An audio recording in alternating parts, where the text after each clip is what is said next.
O Instituto nasce na data de nascimento do meu pai. E aí sim criou uma agenda propositiva, uma agenda de construção que nos dá prazer em acordar de manhã, ir lá e buscar apoio, essa coisa toda, e desenvolver os projetos.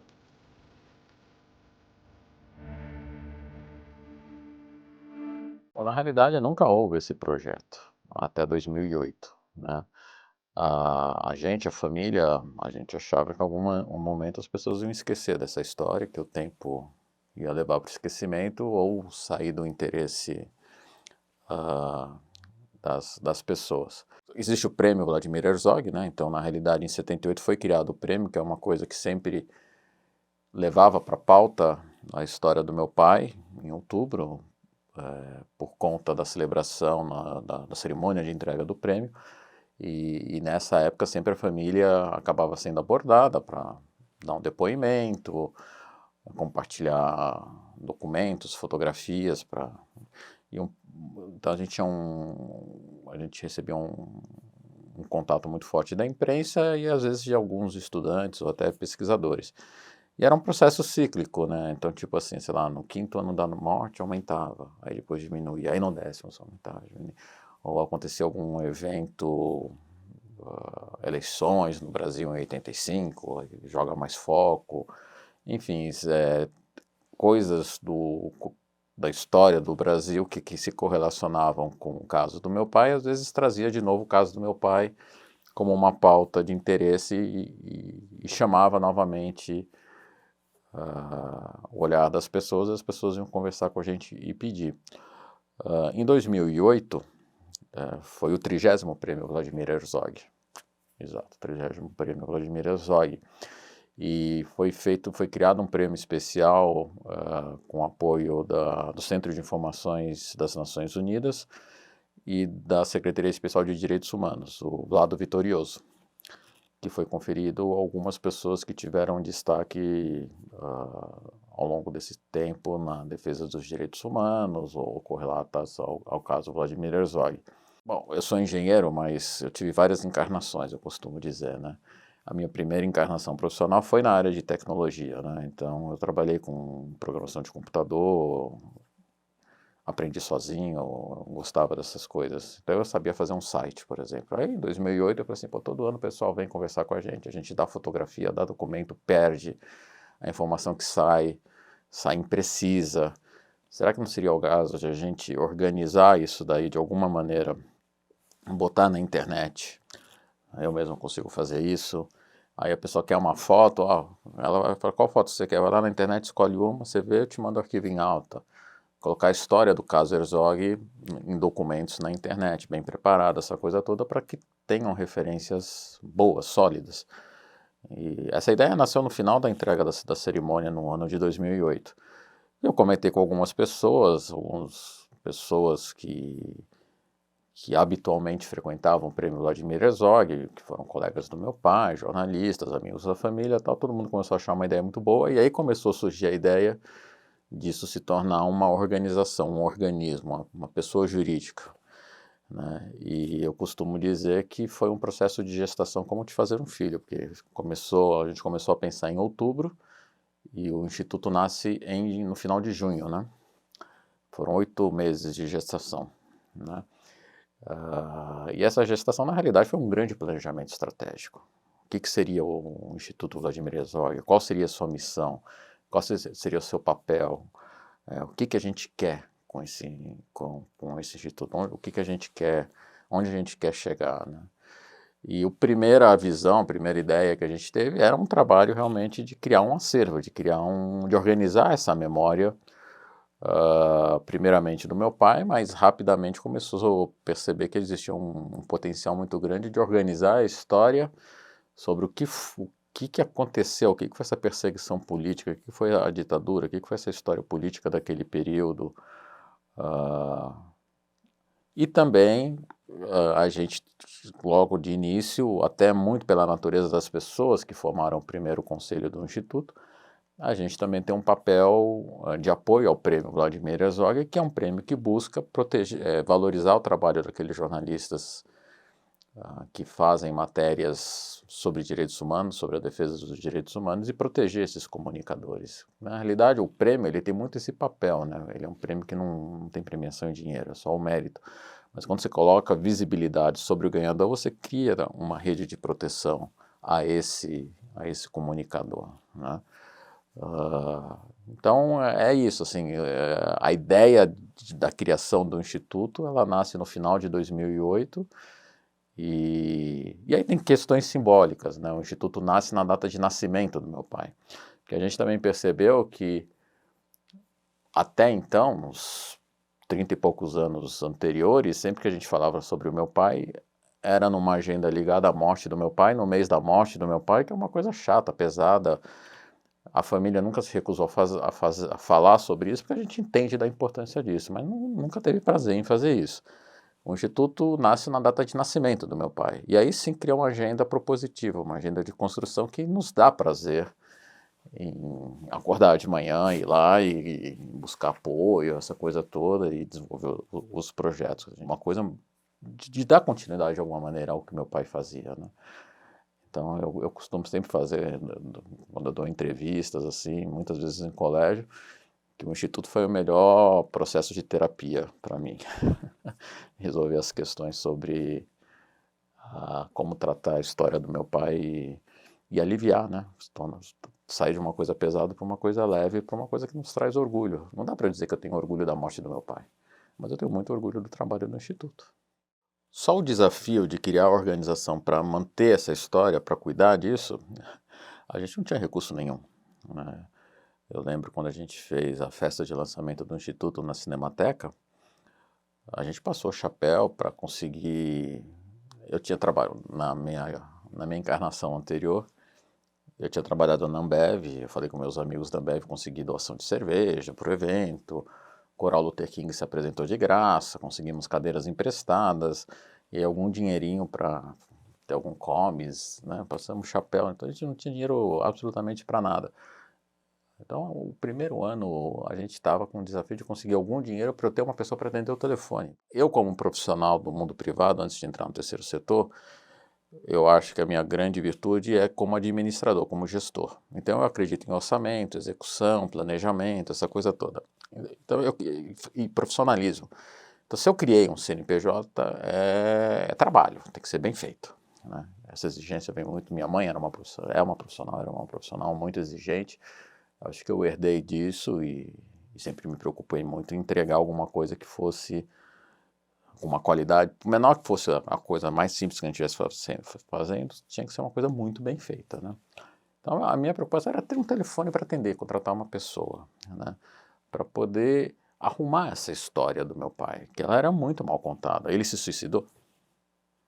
Ele foi preso? Não se suicidou, tudo bem, essa daí é uma fake news que caiu rápido. Mas você pega de 10 livros que contam a história do meu pai, 7, 8 vão dizer que ele foi preso. Ele nunca foi preso. Ele se apresentou voluntariamente. E esses pequenos detalhes podem parecer pequenos, mas quando a gente quer entender por que o caso Herzog tem toda essa repercussão, são esses pequenos detalhes que, no meu entender, tornaram o caso tão único e deram essa dimensão, né? Então, era muito importante contar a história do processo do caso Herzog, todo o caminho, eu estava até agora há pouco conversando sobre isso, todo o caminho jurídico, toda a luta que a família até hoje faz, quase 50 anos, a gente continua, a justiça ainda não foi feita, né? E que é muito importante, né? Então, a minha motivação já era um desafio bastante grande criar esse processo de organização, né? E eu não trabalhava, eu tinha um emprego, né, que pagava minhas contas. No instituto eu estava procurando contratar uma estagiária para isso. E ela ia sentar, minha mãe tinha um escritório, ela ia sentar lá no canto lá do escritório com uma linha telefônica, ficar arrumando essas informações, organizando as coisas. Aí o que aconteceu é que nesse processo de busca de recursos, foram aparecendo oportunidades de fazer projetos, de novo, que nunca ninguém tinha feito, coisas simples, tipo contar a história dos jornalistas e dos jornais que sempre denunciaram o que estava acontecendo mesmo durante a época da repressão. Então, o primeiro projeto do Instituto Palpável foi a edição facsímile do jornal Ex, que é o primeiro projeto de memória mais estruturado que a gente fez. Um dos nossos conselheiros da ASE falou assim, olha, tem uma coleção do jornal Ex. Aí um outro conselheiro falou assim, eu conheço o presidente da imprensa oficial. Foi um projeto que a gente fez, o projeto gráfico feito pelo Kiko Farcas, meu pai era amigo do pai dele, do Thomas Farcas. Foi todo feito com um trabalho voluntário. E a gente fez uma edição maravilhosa daquilo lá, né? Fizemos até um número 0 que contava a história daquele jornal, que foi um jornal que acabou porque não denunciou a morte do meu pai. A denúncia que ele fez da morte do meu pai fez o próprio jornal desaparecer porque todos os diretores foram presos, né? Então existia, isso é muito interessante, acho que existia uma vontade de várias pessoas que estavam aí pelo mundo, que viveram aquela época, que lutaram pela redemocratização e que sofreram muito durante a ditadura, de alguma maneira colaborar, contar um pouco das histórias enfim, de também organizar as histórias delas. E quando vem o Instituto Vladimir Herzog, é como um imã, essas pessoas falam assim, tchum, né? Falam assim, uau, vamos ver o que a gente pode fazer junto, essa coisa toda, né? Então sai o projeto do Ex, pá, a gente pega e lança. Aí quando lança isso daí, a gente, na busca de dinheiro, a gente tem um encontro com Franklin Martins, e ele fala assim, por que isso que vocês fizeram para o Ex, vocês não fazem para toda a imprensa alternativa? E cria um plano anual de atividades. Daí que nasceu a história de plano anual de atividades, Lei Rouanet, eu nem sabia o que era isso. Aí, pô, vamos desenhar aqui o que é isso daí. Então vamos entrevistar 50, 60 jornalistas que trabalharam na imprensa alternativa. O que é imprensa alternativa? Tinha a que circulava em banco de jornal, tinha a clandestina, tinha a do exílio, tinha dos metalúrgicos, tinha das mulheres, tinha dos estudantes, tinha LGBTQI daquela época. Então tinha, assim, é um material cultural, educacional tão vasto que existia que, de novo, estava intocável. Era uma mata virgem, que tinha sido muito pouco explorada, né? E todos nos ajudando, inclusive colocando em contato com eventuais patrocinadores. E aí a gente começou, aí a coisa realmente começou a crescer muito. Aí eu saí do meu emprego, fui tocar o instituto, começamos a montar uma equipe, mas era isso, assim, a gente estava no Brasil, início de governo Lula, né? Mas a gente tinha apoio de Fernando Henrique, de Lula, de todos, porque todo esse pessoal, é uma história comum a todos eles. E eles viam, e o Instituto é visto, desde aquela época, desde a criação, na criação do Instituto, no evento que eu falei de lançamento do Instituto, a gente teve depoimento do Fernando Henrique, do Lula, e é uma coisa muito interessante, porque apesar de adversários político-partidários, todos eles lutaram juntos para a redemocratização do Brasil. E o Instituto, ele se tornou um território de celebração disso, onde as pessoas, apesar de serem adversários políticos, naquele momento são camaradas, são colegas, vão contar suas histórias e têm prazer e para muitos deles é o sentido da vida deles, né? Essa história que eles tiveram e que agora o Instituto estava organizando, né? A gente está falando sobre a área de memória do Instituto de Acervo, é isso, a gente teve e tem muita coisa para fazer. E sempre, o limitador sempre é recursos, mas com certeza a gente conseguiu fazer muito mais coisa nos primeiros anos do Instituto do que o dinheiro que a gente usou.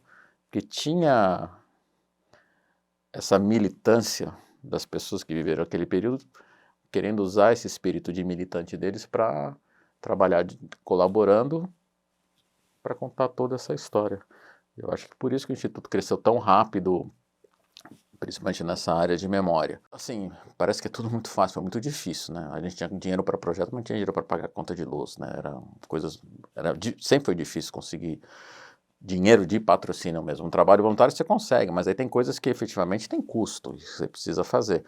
E apesar disso tudo, quando você vai em grandes empresas, né, a gente, num momento que a gente conseguiu um apoio muito importante, conseguiu falar com bancos e tal, teve um grande banco, um dos maiores bancos do Brasil, que falou assim, não, eu dou dinheiro para o Instituto desde que você não cite o nosso nome. Então não vou citar ainda, já falei várias vezes, mas não precisa citar agora, mas eles deram dinheiro com essa condição.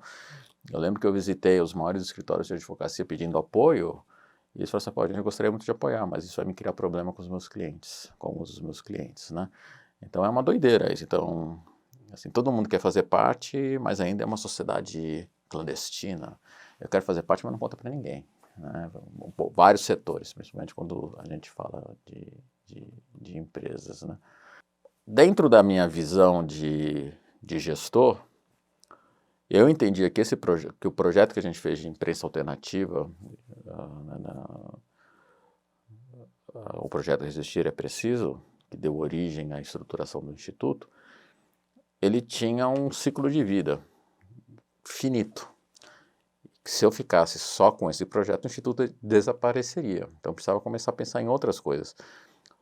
Só que uma outra coisa que eu tenho um fascínio é a área de educação, né? Sempre gostei muito da área de educação, né? Nas minhas encarnações passadas, eu trabalhei na General Motors, por exemplo, eu fui o líder global de educação e treinamento do setor que eu trabalhava. E quando você gera conteúdo de cultural, ele tem um potencial educativo muito grande. E pelo fato de a gente usar muita Lei Rouanet nos projetos de memória, a Lei Rouanet, quando a gente fazia livros, dizia que a gente tinha que doar esses livros para escolas e bibliotecas. E a gente falou assim, tudo bem, se eu pegar e doar esse livro, simplesmente ele vai ficar lá. Agora, se eu doar ele junto com um processo que se integre a um currículo, aí eu crio um potencial de realmente agregar valor educacional com isso que eu estou fazendo. E aí que nasceu a ideia de criar o Vlado Educação, a área educacional do Instituto, que talvez seja a minha menina dos olhos dourados, assim, uma coisa que eu realmente tenho um carinho muito especial, não que eu não tenha carinho pelos outros, mas quando a gente fala em construir, né, em colaborar para a construção de uma faculdade, de uma sociedade, eu acredito que é através da educação, através do conhecimento é a principal ferramenta. Num dos projetos que a gente fez de memória, um seminário sobre memória e verdade, a gente teve um convidado, o Américo Calcaterra, um comissionado da ONU, que falou uma coisa que também foi muito importante para pensar no lado da educação. Ele falou que os únicos países do mundo que conseguiram reduzir a violência urbana de maneira sustentável foram aqueles países que adotaram educação em direitos humanos no seu currículo. E, tipo, assim, quem é que ia fazer isso aqui no Brasil? Quem tem isso no DNA é o Instituto Vladimir Herzog. Então, a gente, na hora que começou a pensar no Vlado Educação e também com um processo de planejamento estratégico, o que vai ser o Vlado Educação? Nas minhas viagens em busca de recursos para o Instituto, a gente batia nas empresas e eu aprendi muito que nessa área de doação, de filantropia, a maior parte do dinheiro vai para a educação. Mas vai para que educação? Vai para ensinar a criança a ler, escrever e fazer conta. E sempre me vem aquela imagem do Tempos Modernos do Charlie Chaplin, né? Ficar lá apertando parafuso. Eu não acho que um cidadão se faz aprendendo a ler e escrever. Eu acho que é necessário isso. Mas é fundamental que ele também conheça a sua sociedade e que ele entenda esse mundo em que ele vive. E a gente também entendeu que os valores dos seus e meus, eles são estruturados na infância. Depois eles são refinados. Mas o que a gente entende como certo e errado, como a gente enxerga o mundo, é através de um processo experimental de vivência na infância, né? Então é isso. Então, o lado da educação ia trabalhar a educação no ensino primário e educação em direitos humanos. Daí que nasce o projeto Respeitar é Preciso, que é um sucesso incrível, já está há 10 anos rodando aqui em São Paulo. Nesse processo todo, a outra coisa que acontecia com o Instituto, que era uma coisa muito pessoal minha, e que era talvez o maior desafio que eu tinha,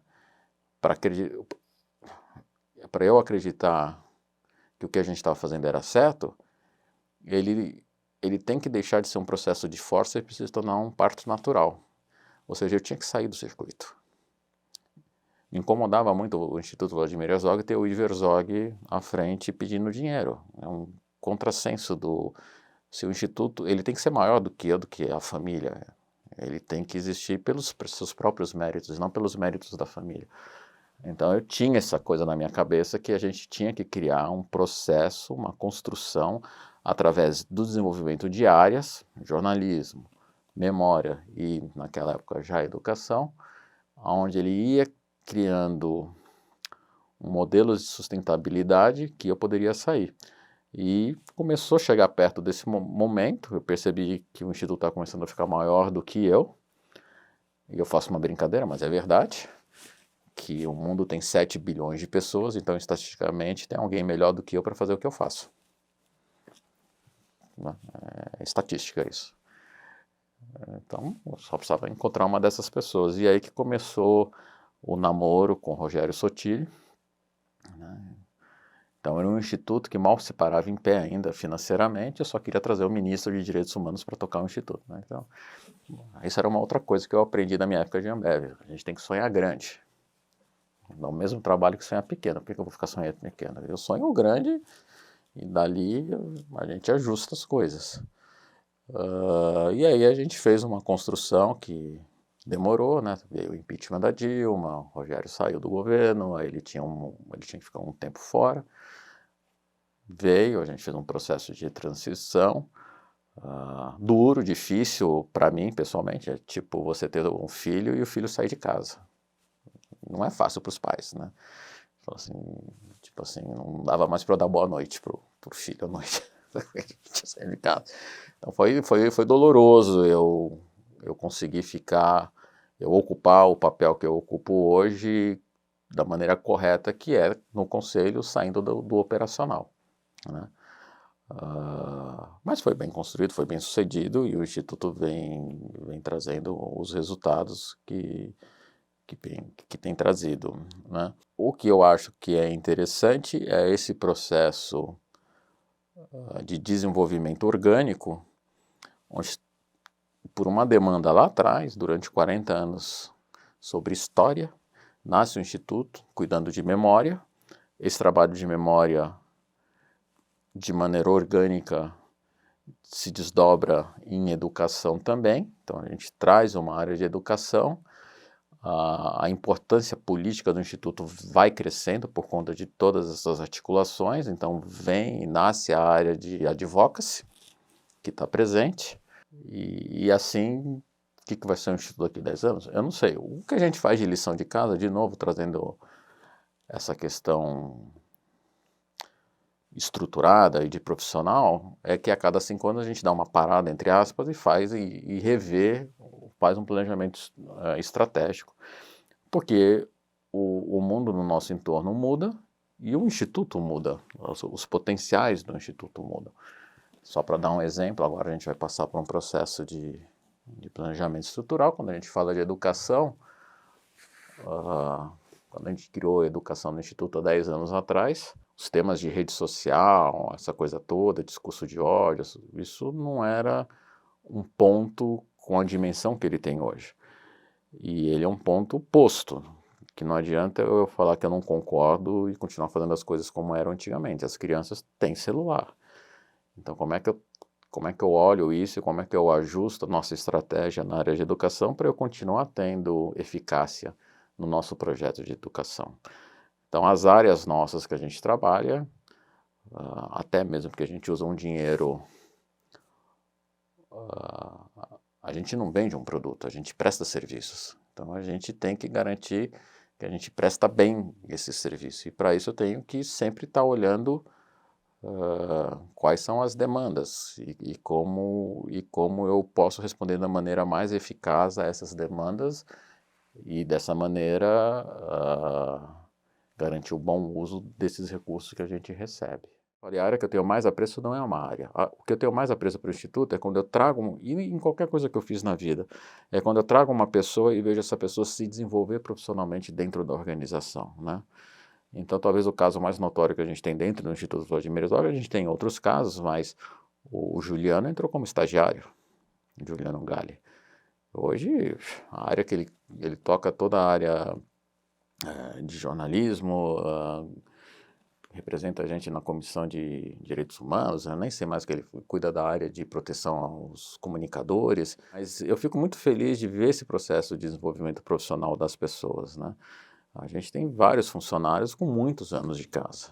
E não é fácil, porque não é do ponto de vista de competitividade salarial que a gente consegue manter pessoas lá dentro, né? Porque uma coisa está correlacionada à outra, né? Se você pega as áreas que essas pessoas trabalham, se eu fico trocando profissional, tem uma curva de aprendizagem que prejudica a área. Então é muito importante a gente manter as pessoas, né? Hoje a área de memória está com uma líder nova, né, a Lohane, fazendo um trabalho incrível, muito rápido, ela chegou e já abraçou o negócio, mas eu tenho certeza que em alguns anos ela vai estar conseguindo potencializar muito mais a área de memória, né? A quantidade de coisas que tem para serem feitas, e como usar isso.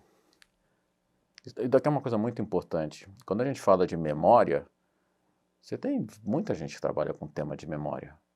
Cada um tem a sua pegada, cada um tem a sua autoria. O Instituto tem a sua autoria. Qual é a abordagem que o Instituto tem sobre a temática de memória, né? Então a gente também tem que garantir isso, né? Lá atrás, naquele período de gestação, uma das pessoas que nos ajudou muito e compôs o primeiro grupo de conselheiros, o Hélio Mata, da Catu e que montou outras organizações, ele fala uma coisa que para mim é um mantra: você tem que ter foco. E quando você está numa organização, ainda mais se tem um nome forte, aparece a oportunidade de você agarrar um monte de coisas, e coisas muito interessantes. Mas se você não manter o foco, você perde a sua identidade. Você começa a mexer com projetos que não são tão importantes quanto os que a gente faz, mas não são do nosso DNA, não são do nosso foco. E se você começa a perder esse foco, aí esse DNA fica destroçado, fica uma mistureba, e é isso, né? Então, de novo, planejamento estratégico, metas, olhar. Eu me reuni recentemente com todas as áreas do Instituto e eu pergunto para elas, é interessantinho, eu falo assim, qual a finalidade dessa área? Me define em 10 palavras. Aí acaba lá, 10 palavras. É difícil, né? Qual a finalidade desse projeto? Define em 10 palavras.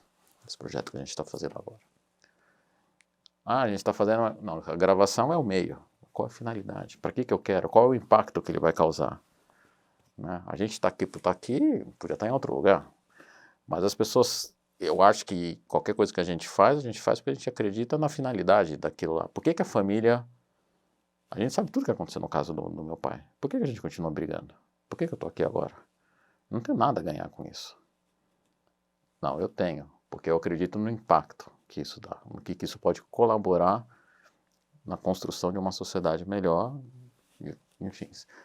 É isso, né? Então, e é complicado, o dia a dia nosso numa organização, muitas vezes a gente perde o entendimento de qual a finalidade do que a gente está fazendo. Aliás, o maior desafio, eu acho que para qualquer organização é não esquecer qual a finalidade do motivo da gente estar ali fazendo aquilo que a gente está fazendo. E é a responsabilidade do conselho ficar fazendo essa provocação, né? Então, talvez o trabalho que eu faço hoje em dia é muito esse, de ficar fazendo essa provocação. Mas por que a gente está fazendo isso? O que isso tem a ver com a nossa missão? A nossa missão é essa. E não cabe a equipe do Instituto mudar a missão. Ela pode provocar o conselho para juntos pensarem, mas essa visão qual é a missão do Instituto, qual é a finalidade do Instituto, ela é definida pelo conselho.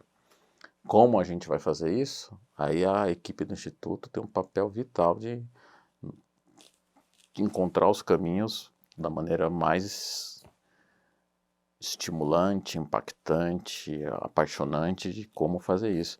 E é o que talvez, acho que é a grande virtude dessa equipe que a gente sempre teve, maravilhosa, pensando em projetos incríveis, Usina de Valores, outro projeto revolucionário de disputa de valores na área aí dos direitos humanos. Enfim, eu mesmo já não sei mais todos os projetos que o Instituto faz, de tão grande que ficou o Instituto, mas o olhar sempre está ali. Se o que a gente está fazendo tem a ver com a nossa finalidade. A gente tem que acreditar no que a gente acha que é certo. E não dá para a gente ser a pessoa que fala assim, ah, mas não dá para fazer isso. É o mundo externo que vai, em tese, dizer que o que a gente quer, que os nossos sonhos não são possíveis de serem realizados. Então, eu acho que a grande mensagem é sonhar grande de novo, dentro de um sonho do que você acredita que é importante para você ser feliz. E eu espero que para você ser feliz, faça parte um dos principais ingredientes seja viver numa sociedade, num coletivo mais feliz, melhor, com mais dignidade humana, com mais respeito, com mais paz, né? Esse mundo maluco que a gente tem hoje. E aí você acreditar que dentro disso daí, o que você acha que você pode colaborar. Ah, não dá porque não tem dinheiro. Dinheiro não é sonho, dinheiro é meio. A equipe do instituto, a gente fala assim, vamos fazer um projeto. Ah, não dá porque a gente não tem. Eu falei, calma, qual que é o projeto? Se o projeto é bom, depois a gente quer ver essa questão dos meios, né? Eu acho que as pessoas, a sociedade tem uma dinâmica atual de receber muito mais mensagens de como, por que que não dá, por que que não pode ser assim, por que que não pode ser assado, por que que não, né? Uma coisa muito de botar a gente para baixo, né? E eu acho que a beleza da natureza humana é a criatividade, é o criar, é o transformar. E você que for o agente transformador, você tem que acreditar que é possível. Senão, se você já não acredita que não é possível, não vai ser possível mesmo. Então é isso, é acreditar que é possível o amanhã ser melhor que hoje.